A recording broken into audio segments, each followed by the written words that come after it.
Sounds good. I am in the background. Okay, He was just talking about Kung Fu with okay. David Carradine. That was a great series. Yeah.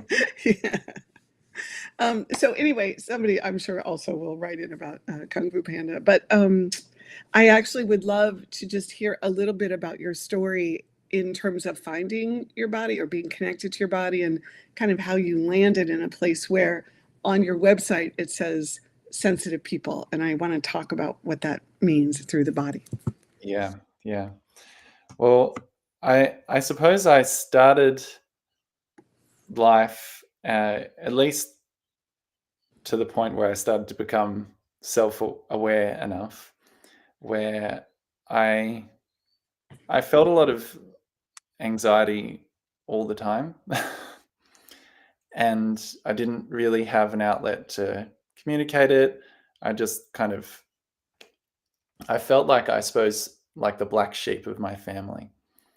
And then that was it was a challenging place, like I would often get called sensitive and, big emotions and all sorts of things. And so I learned at a really young age that that wasn't safe, essentially. That wasn't okay. And ultimately, it became my strength, but it took some time to really see what that was, where I felt a lot of those things I was picking up on my environment. I was able to attune to that, to the people, to things happening around me. And I found it difficult to process, in a physical experience. And so I kind of a lot of things happen which we can talk about, but I started to see myself as sort of like this anxious warrior, like a warrior, like I'd be always worrying about things. Like a WORR one versus a Yeah, yeah. WRR. And I've always been really inspired by, it's funny, that kung fu references that are made by martial arts, and particularly the older martial arts, and the the ideal of these Shaolin warriors. And there was something about that I connected with, and started just questioning. And so there, I really appreciated their sense of peace, and but yet they were really like strong warriors underneath that. So my journey's really been a lot about uncovering a lot of those sensitivities that I felt from birth, and seeing how they're actually a superpower, a strength. And along the way, my body's kind of led me to that place, because I've had to ultimately connect with that and connect with all of the experiences that move through this physical vessel. And rather than just cognitively understand, like, I suppose there is an intelligence that is moving through our body.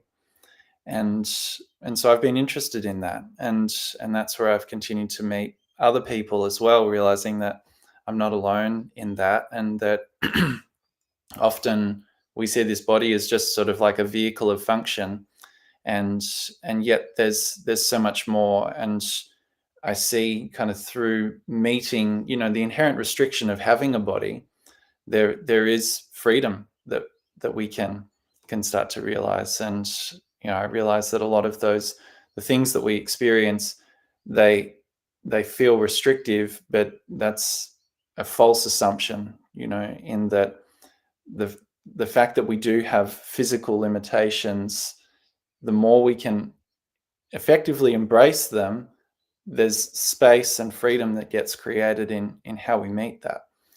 And so that's kind of led me around the body of work that I share. And it moved me out of, I had uh, undiagnosed scoliosis in my 20s, that got shown by an acute injury that I did. And through that, I've been able to heal that. And it's sometimes hard to talk about as well, because scientifically and medically it is an uncurable condition.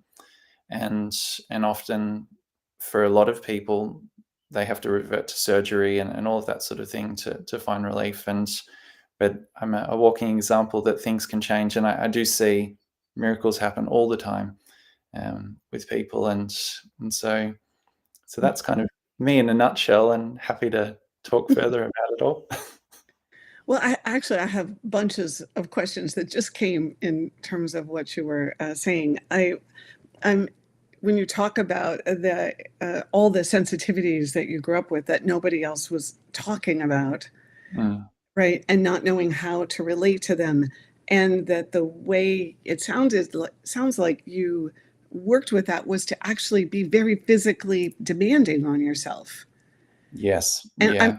interested in what was happening in your mind that had that be the continuum that you worked on there. Yes, yeah, that's a good question. Yeah, early on, um, through my youth, I suppose with all those sensitivities that I was experiencing, I learned in a way to override them through kind of like this continual achievement. So I dedicated myself to sports, and I excelled in the sport of volleyball.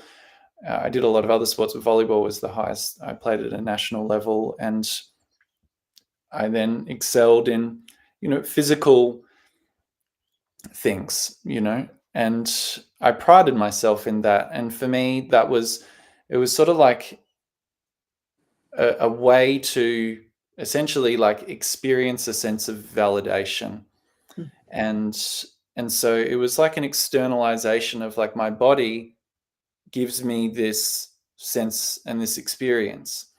And so although it would seem on the surface that I was like continually, like I looked physically fit, and I think that I felt good, but I wasn't really connected to my actual body, because underneath it there was still that kind of that little kid that was scared, and created this vehicle almost as like a false sense of security, or a body armor in a way, to protect that little kid.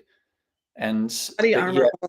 literally, is what you're saying. Yes, Yeah. yeah, yeah, yeah. Like, through those days, I like I was probably I'd have to convert it into pounds, but about 20 kilos heavier than what I am today, which is about 110 kilos, and that was like all muscle. And so like I kind of built this structure, this kind of tank to live in.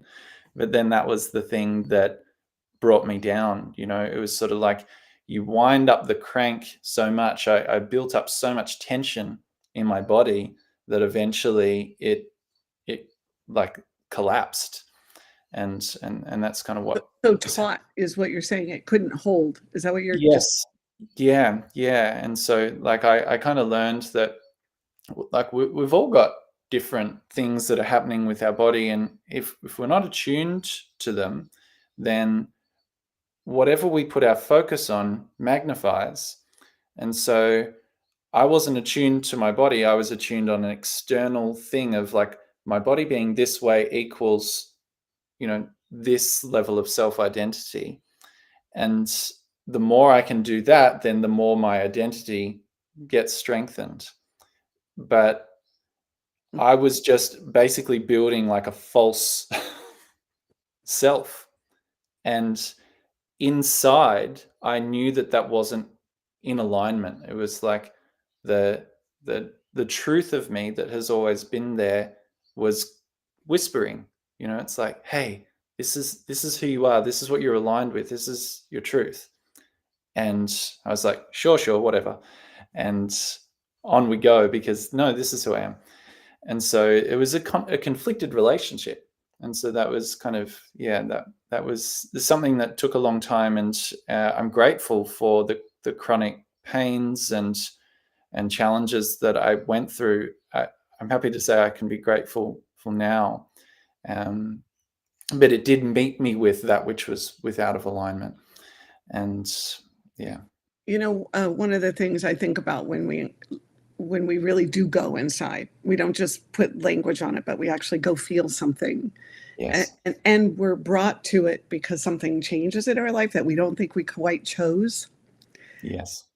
Is that I think about this a lot when I see people talk about their lives, is that when you're going through it, it's not a happy space. It's hard. And at least when I'm going through those moments, I have the part that's holding on. No, if I just did this, it would be fine. And then I have this other part that's like, no, something's here. But even that mindset, no, there's something for me to see, even that has to get cultivated. Yes. Yes. Can you speak about that a little bit for yourself as you went through your own transformation? Yeah. Yeah. It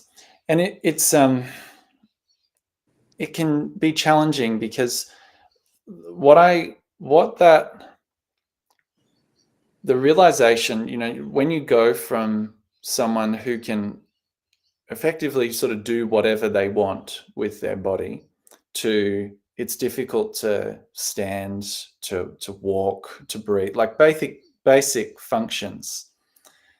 It you you essentially don't have many other choices other than to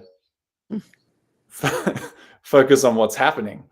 Mm, And and that and so that could seem like a real restriction, and it did for a period kind of pull me into a very depressed, sort of low state, because like I felt victim to my circumstances.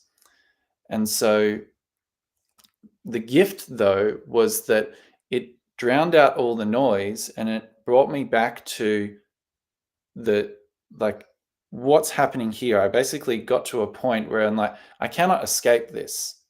mm. So do I want to keep living this way? Because I was in my 20s at the time, and it was kind of a challenging time because your social environment is is very contrasted, and everyone's, fairly active at that point. Yet I'm kind of walking around like I'm 80.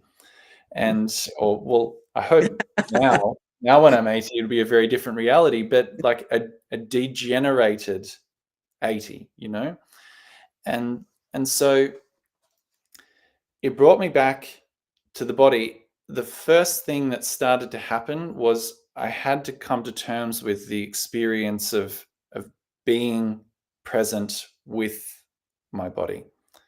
And so that was initially challenging because I had no reference points, because I'd spent so much time over there, and it's like, come back here, come back here. Everything you need is here.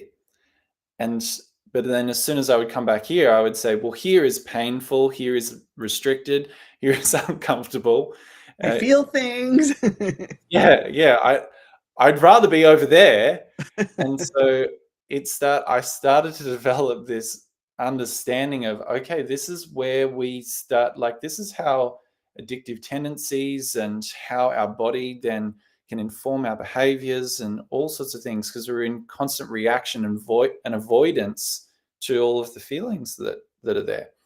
And particularly then that being compounded as, well, no, you're a man and you shouldn't feel things as well. Like, that's a weakness. So I had to move through all of that to kind of get to the core of it. And so there was like a sifting process of every sort of way that I had interpreted.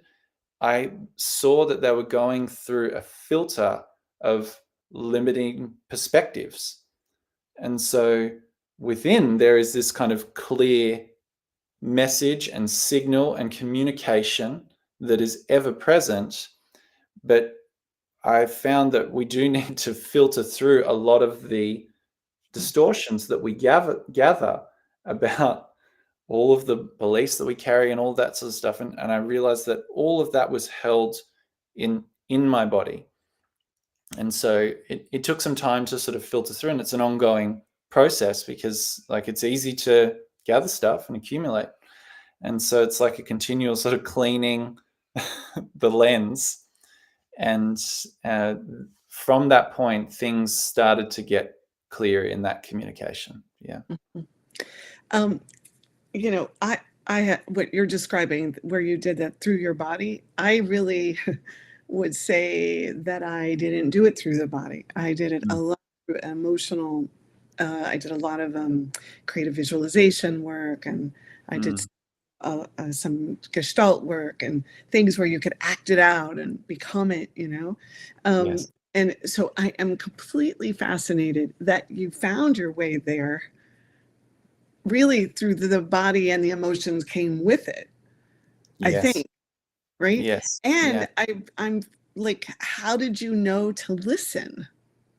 Yeah. Like at That's all, right? Like I just think for most people we do listen to ourselves, but it's a lot of just chatter, not yeah. really listen. Yes. Yeah. Well, I suppose it was a process of distillation. I I've been I suppose there's been questions that have been there ever since I can remember, and so my nature is to question things. I observe social norms and like literally everything to the point where it's like, well, why do we sleep on these soft beds? You know,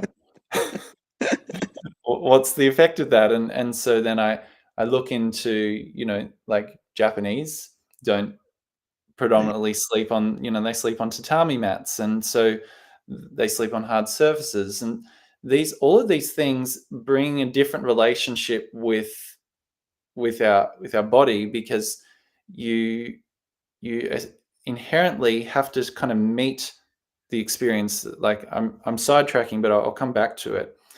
It's like there's a principle that I often use of like, the more we embrace with soft, then the more we learn hard, and so through this questioning of like, okay, well, I'm continually embracing soft surfaces, for example, and so it's doing the softening for me, and therefore I don't have to, right? So I don't have to learn how to relax into my body into this, because like the couch or the bed or whatever this soft cushion is doing for me. And so these questions then, it put me into a little bit of I suppose a warrior's journey, in a way where I did intentionally put myself in the face of uncomfortable situations. Oh, And um, one of the practices that opened me up to that was the practice of standing meditation. And so I'd done a lot of things prior to that, meditative practices. And I'd also done a lot of the, I suppose, mind related things. I became a master practitioner in neurolinguistic programming and NLP, and various different forms of hypnotherapy and all sorts of things. So I was very interested in that, which definitely helped me start to be able to have language, to be able to comprehend and cognitively process my experiences and see the mental patterns. But it continued to sort of come back to, when I started that practice of standing meditation, there's just your posture, whatever posture you're in, and your breath, and that's kind of it, and just your relationship with your environment, particularly gravity in this case. And so as I was starting to go through it, and this started when I was quite debilitated, like, so I couldn't even stand up straight. So I'm kind of like, I'm in this sort of crooked posture and just breathing and sitting in the discomfort. And as that's happening, all like so much is flooding to the surface, ah, so much unprocessed emotion. I didn't always know how to describe it. Like one of the first things that happened when I started to focus more internally in my like physical practice was I felt so much rage and anger, and no one would have picked it, not even myself. Like I was always, people would, and still it does get commented on that, like I'm calm and that sort of thing, but it was a manufactured calm for a long time, right. and underneath it was this anger. It took me a long time to even be able to recognize it, because like I saw a lot of anger in my father. And so it's like my system said, no, that's not safe. You don't do that. Particularly, you don't do that to anyone else. And, that's been a journey in and of itself to see the inherent power of anger. It's not a negative thing. And so you kind of, you be with all of that. And then I started to experience things more as an energy that's a potential energy of movement through the body. And Can I just hold you right there? That's important, right? Because I think a lot of times we don't realize that the emotional work isn't the end game, right? That the real thing is to tap into what I think you're starting to talk about here, right? And I think it's I just really want to mark it so much for anybody who's listening to us, because we live in a society that we don't have a great relationship with emotions. But when you talk about emotions, people don't get that what it's really getting you to is that energy that you're describing. Yes. Yeah. Yeah. Like we could see emotions as like almost a sentence standing for energy in motion. And often we experience, and I went through this directly, to start to, with enough introspection, you start to notice that there's energy that can get stuck. There's energy that can be quite chaotic. So you start to notice, well, how does all the energy behave in my body? And so this is one of the things that moved me through what I would call anxiety, which was like an anxious energy, which was very kind of like this. And so by trying to sort of comprehend it cognitively, the energy's still doing this, right? And so like probably the deepest thing that I could do cognitively was at least give myself permission to see it, to feel it, for that experience to be there, and so it's kind of like we're going through noticing the energy of movement, and the more that moves, then I find that then the more pleasant the experience of the body. Yeah. Well, we are actually going to talk a little bit about that space that you described, but we have to go on break here. And Of so course. it'll be a couple of minutes, and when we come back, we'll pick up there. All right. Times TV. In a world filled with constant noise and distractions, where finding meaning feels like an endless search. Introducing Daily Dispatch, your daily pathway to inner growth and self-discovery. Each day, receive a personalized self-growth prompt. Crafted by a seasoned growth expert with over 40 years of teaching personal mastery. Join thousands of professionals who have found clarity and purpose with Daily Dispatch. Start your free trial today and unlock a more meaningful life, one day at a time. Daily Dispatch. Discover your inner world. Live more consciously in every moment. Get your free trial at www.expeditionself.com/daily-dispatch. Imagine becoming a super influencer. Reinvent yourself, invest in your brand, and then manifest your success with a robust spheric approach. Om Times Media and Broadcasting offers a unique and multifaceted way to become the spiritual and conscious influencer you deserve to be by putting your message across our powerful platform with its proven record of integrity and excellence. Through our produced shows, Om Times offers the opportunity to become a social media TV personality, a radio show host, an Om Times magazine columnist, and a syndicated podcaster, all in one shot. By live streaming your show on Om Times TV and broadcasting it across the extensive Om Times radio and TV networks, you become more than a host. You become an ambassador and a force for positive change. Om Times. Open yourself to the possibilities. If I could be you, and you could be me for just 1 hour. If we could find a way to get inside each other's minds. Walk a mile in my shoes. Walk a mile in my shoes. Well, before you abuse, criticize, and accuse. Walk a mile in my shoes.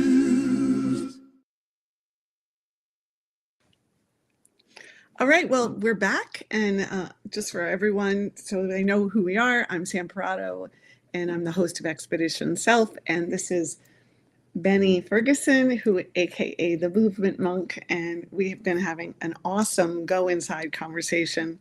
And actually, thank you so much for being with us. I have a couple things I just want to say. I would love you to get to share something with the audience that you do from a movement standpoint, but I have one piece I'd like to talk about before we do that. And also, if I could just put a plant, is that when you and I first started working, there were things that you would have me say about my best healing. And I'm hoping that you might share a little bit about that also around the exercise, if that's okay. Yeah, but one of the things when I was early on, like in my 20s, and I started to really just get all hooked on going inside growth work and the idea of having a more whole relationship with myself, was that it became very clear that when I was constrained and I allowed myself to be constrained, that those were the best moments. And then that what went with that is moments where I was completely a mess and it went sideways and it didn't look the way I wanted it to look.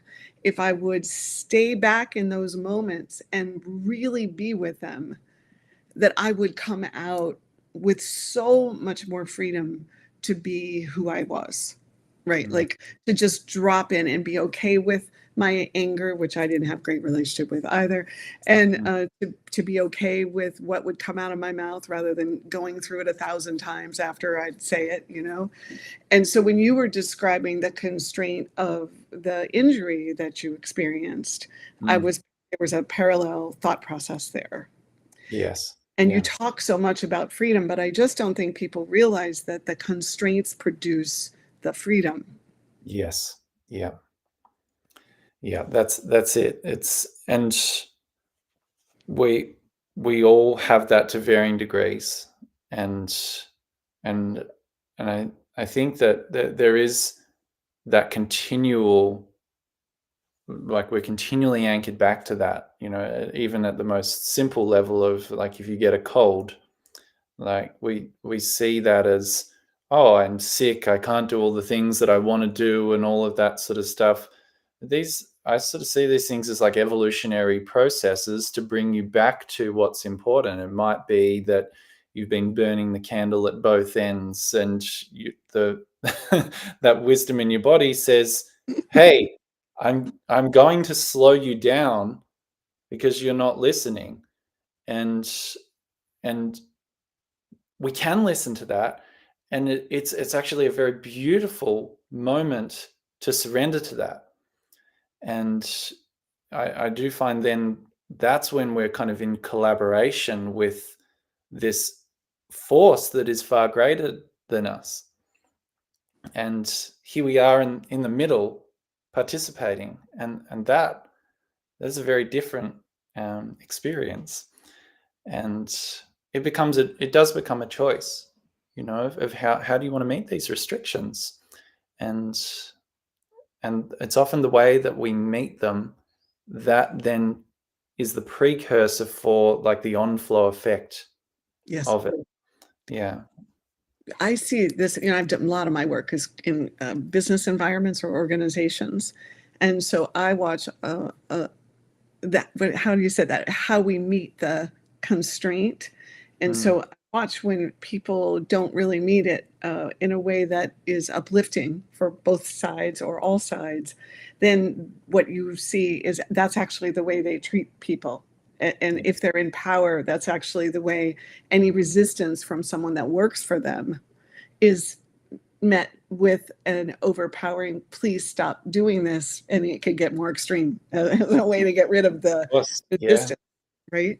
Yes. And so this to me is one of the hardest things to help people connect with, is that it is so, it's like in this moment that you can meet that constraint in a new way that's cooperative and appreciative and doesn't make it wrong, that it immediately translates to the quality of our relationships.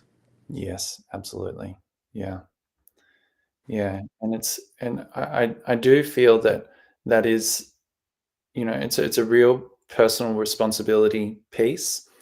And because you can't force anyone to be there. And I do notice, like, just in my own self reflection, as to the way I continue to meet myself and those constraints within myself then overflows in the way I meet them in all interactions. And yeah, that's an ongoing process. And but you can't kind of give that which you do not have.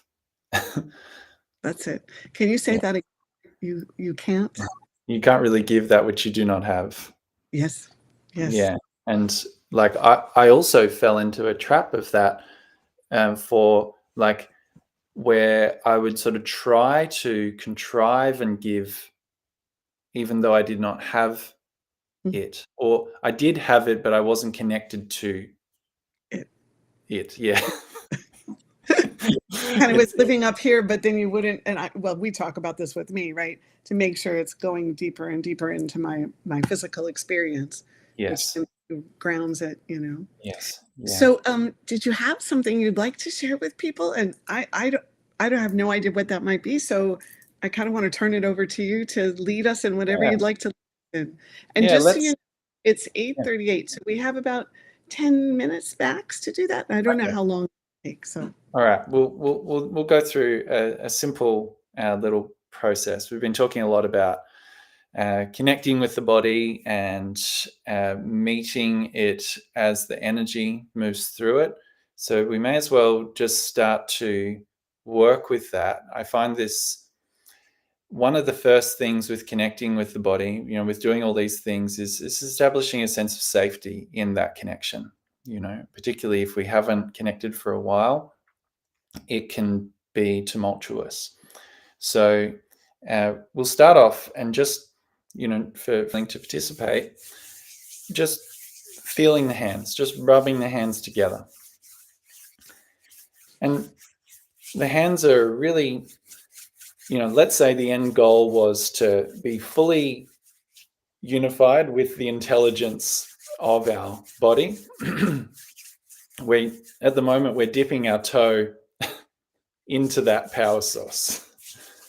And okay, I just want to say something to the audience now. Everyone should be doing this with us so that you get the experience and yeah, you actually get to connect with it. You don't just watch us have fun doing it. yeah. I often say that, like, feeling is understanding, and there might be parts of your brain that will sort of write this off. What am I doing? What's this silly exercise? And to that, let that be there. And the way of understanding this, the body, is through feeling. And so as we're doing this, let's just start to we'll upregulate our breathing a little bit, and just breathe in for about 4 and out for about 4. So we're just going to bring in a bit more life force into the system. So, and it can be in through your nose, out through your nose, or your mouth, whatever you would like at this point. There's no need to restrict it. We can, of course, I'm very hot. I got very hot there doing that. Yes. Yeah. Yeah. So we're really bringing in this sense of, often we can feel disconnected from, like, everything that I have to draw from my power, but like, we're taking in this life force all the time. And so this already, like, the body to rejuvenate, it needs building blocks, and life force is the primary building block that we can use for that. And so we're feeling our hands, and you might be noticing an increased sensation in the hands, and we're upregulating the breathing for a moment.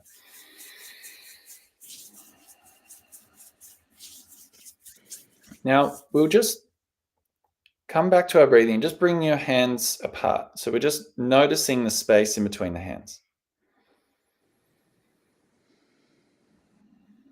And we'll just keep the breathing moving. Now, all I'm going to do, this is just a little example on how much our body responds to our mind and the way that energy moves through it, is just so you notice this space. It's a neutral space at the moment. We haven't really sort of put anything into it. We haven't put much intent other than to feel. Already the sensations may be increasing. There's a range of different things that might be happening at this point. And so as we connect with this and we're breathing, just whatever is loving to you, whatever you're grateful for at the moment, like really connecting with that highest form of love, even if that is just pure presence with your hands at this point. Like the love that a child seeks is often just presence. It's just that. And so we could kind of see that as almost like a pre-manifest form of love in a way, but you can sort of add any flavor you like to it, whatever that is loving to you, and then just continuing to notice that space between your hands, what's happening.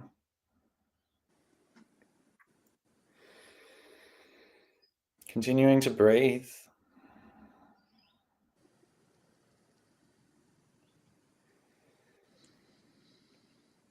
Now consider this, we're concentrating power that's moving through the body. All we're doing is we're using our ability to focus and connect with this sense of love and experience its presence here and now. So we spend so long seeking love, seeking connection, seeking all of these things. Mandy said, "This is so cool. Definitely feeling warm," she said. Yeah. So what we're doing here is we're connecting with the presence of this force that's here and now in the body. And it's a wonderful thing because it's not outside of us. And so as we connect with this, we could then bring it to, let's say we want to connect with the body further. Maybe there's some tensions that we're feeling within the body, or maybe there's some pains, or a sense of there's a strong place that maybe is uncomfortable. We can then take that and bring that to whichever place that we would like. So we'll just spend some time. I'm just going to go to my diaphragm. I'm going to my shoulder. Yeah. Okay. So as we're here, we'll just keep breathing and keep connecting with that force of love, right? So we're continuing to feed the body with life force.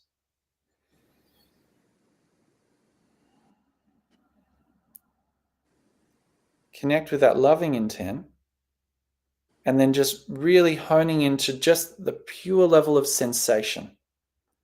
And initially, things may come to the surface.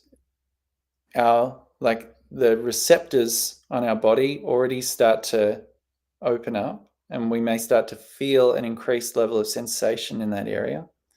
Sometimes it can be a bit uncomfortable.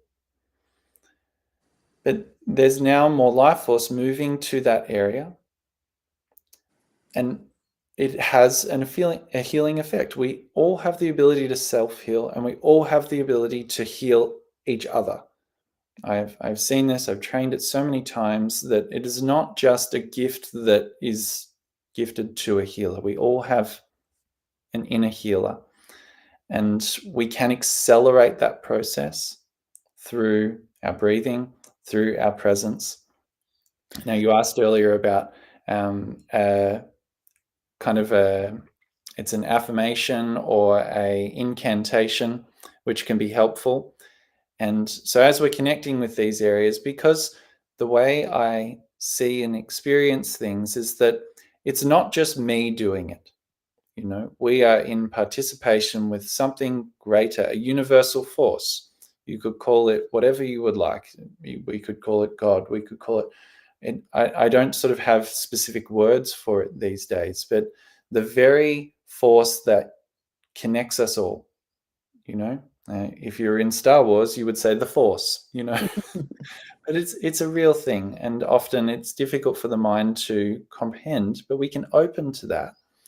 And so this incantation can be really helpful of just when we're connecting with different areas, we can say, maximum healing that serves highest good, please. And this... I come to say this for those of us that are not Australian. That last part is always hard to understand. It's maximum. What is, say this again? Maximum healing that serves highest good, please. Please, that's right. Okay. I always use the please part at the end. I love that. Yeah. So this little exercise can be used in so many ways. And when we're working with our body, rather than trying to push it so far, as if there's something wrong with it and it's broken and we need to do something to change it. We need to stretch. We need to do all that's great. But what is the starting point of where we're connecting from? And then we can let things flow from there. And this very core intent was the very thing that brought my whole body back into alignment by continuing to meet it with that. Yeah. Well, and I think I never can quite remember. It's maximum healing for my highest good, please. Yeah. Maximum healing that serves highest good, please. That serves the highest good. The thing that I think is super important is that life force is breath.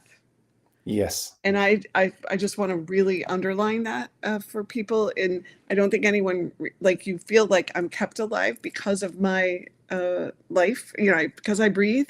But we don't say to ourselves, oh, that actually is how I access life force. It looks like we got, Diane says, my fingers are warm and tingly.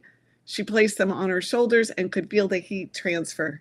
She did have that had difficulty keeping her breathing steady. Would you like to comment? Yeah, it's common. It's common in the beginning that can happen, and with that, we just meet it wherever we can, and for some people, because we're also, like, physiologically we're rapidly changing the biochemistry of the body, and so doing that gradually is helpful, and so just meet it where it's at. If your breathing needs to slow down, then slow down, and then we can keep coming back to it and building it over time. So there's just one more thing I want to speak about, and then I want to be able to give you a chance to talk a little bit about your work and how people can find you. Is this idea of not looking at anything as though there's something wrong, but instead actually holding space for it to be. And I think for a lot of people, I just think that is like, they're like, nah, right? It's just so wired that there's something wrong and that we fix it. And that's what makes us feel valuable. And so when you're walking us through that experience, that was really one of the things I feel like is there, which is that's what's really important, is that wherever you meet the discomfort or the pain or the tightness or whatever it is, that it's actually not about changing it. It's truly about coming into relationship with it and honoring that it exists. Yes. Yeah, absolutely. Yeah. And it's like, often the feeling of healing doesn't match the experience that we want or that we think it should be.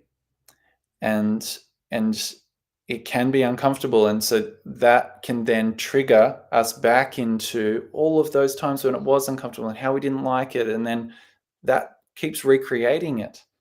Yeah. Which is the thing. And so initially that may happen, and there's compassion in that, of seeing how, like, where these things have come from, how we learned these things, how we sort of brought this back onto ourselves because we didn't know any different. And so it can be a contrast. So rather than sort of trying to force that process, it's a continual sort of continuum of, like, I sort of see it as, you might see all these things and is like, oh, my cup is so dirty, it's filled with mud and muck, and well, how do we clean that cup? Like, we keep pouring fresh, clean water into it, Initially, it will be stirred up, and then it will start to flow more and more, and it will overflow. And eventually, if you keep flowing that clean, pure water into the cup, you're left with a cup with just clean water. And that's the same thing of looking at what is the source that I continue to give to myself. And that can be hard to grab. And it does, it takes self-belief. It takes faith in maybe something that's bigger than just our own limited perspective. Yes. And opening to that continually. Yeah. That was awesome. I could feel you there when you were saying that. It's awesome. So, all right, we have about 3 or 4 minutes. Could you just share a little bit about what you'd like people to do with you and how they could connect with you? And I will just say to all of you, sign up for his newsletter. It's just an encyclopedia full of connection to the body and well-being. It's amazing. But anything else you'd like to share?